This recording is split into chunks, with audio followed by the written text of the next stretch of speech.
செம்ம சூப்பரான ஒரு பிரியாணி சாப்பிடணுமா? அப்போ நான் சொல்கிற மாதிரி செய்யுங்க என் அம்மாவோட ஸ்டைலில். ஜீரக சம்பா மட்டன் பிரியாணி நான் 1.5 கிலோ அரிசி வாங்கியிருக்கேங்க. இப்போ இதை படியில் அளந்து எடுத்துக்கிறேன். நல்ல கோபுரம் மாதிரி குமிச்சு ஒரு படியும் ஒரு அரைப்படியே இருந்துச்சு. ஜீரக சம்பா அரிசியை ஒரு பாத்திரத்தில் போட்டு அளந்து வச்சுக்கோங்க. இப்போ ஒரு பெரிய பாத்திரத்தில் அரிசியை கொட்டிட்டு இந்த அரிசியை 1-3 டைம் நல்லா அலசி எடுத்துக்கிட்டு ஒரு நல்ல தண்ணி ஊற்றி ஒரு அரை மணி நேரம் ஊற வச்சுருங்க. பட்டை, கிராம்பு, ஏலக்காய் எடுத்திருக்கேன். இது நல்லா மிக்சியில் போட்டு நல்லா பவுடராக நுணுக்கி வச்சுருங்க.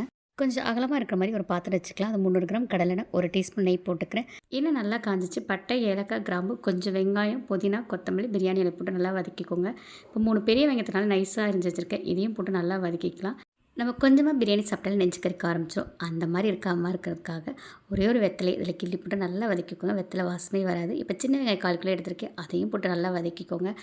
வெங்காயம் நல்லா வதங்கிடுச்சு. இப்போ 150 கிராம் இஞ்சி பூண்டு பேஸ்ட் போட்டு அதையும் பச்சை வாசம் போகிற வரை வதக்கிக்கோங்க.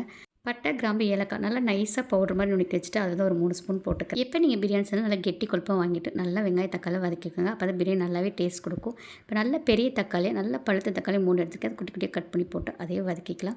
2 கைப்பிடி அளவுக்கு கொத்தமல்லி தலையும் 1 கைப்பிடி அளவுக்கு புதினாவை எடுத்துக்கிறேன். நல்லா வதக்கிக்கலாம்.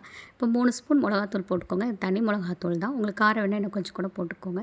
இந்த பட்டைத்தூளோட அளவு பார்த்திங்கன்னா 30 பட்டை, 7 ஏலக்கி, 15 கிராம்பு எடுத்திருக்கேன். நல்லா இது பவுட்ராக நுணுக்கி எடுத்துக்கோங்க. கொஞ்சம் கூட குறைன்னு இருக்கக்கூடாது. இப்போ நல்லா கெட்டி தயிராக 1 கப் எடுத்து இதையும் போட்டு நல்லா வதக்கிக்கோங்க.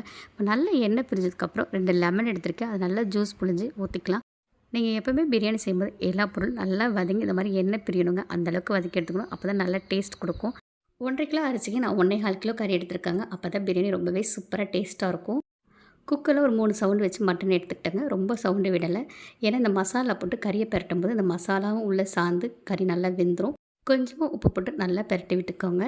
நான் இந்த பாத்திரத்தை தான் அரிசி எடுத்தேன். வறுமை வரை இருந்துச்சு. நான் கறி வேக வச்ச தண்ணியை ஊற்றிட்டு இன்னும் கொஞ்சம் எக்ஸ்ட்ரா தண்ணி ஊற்றிக்கிறேங்க.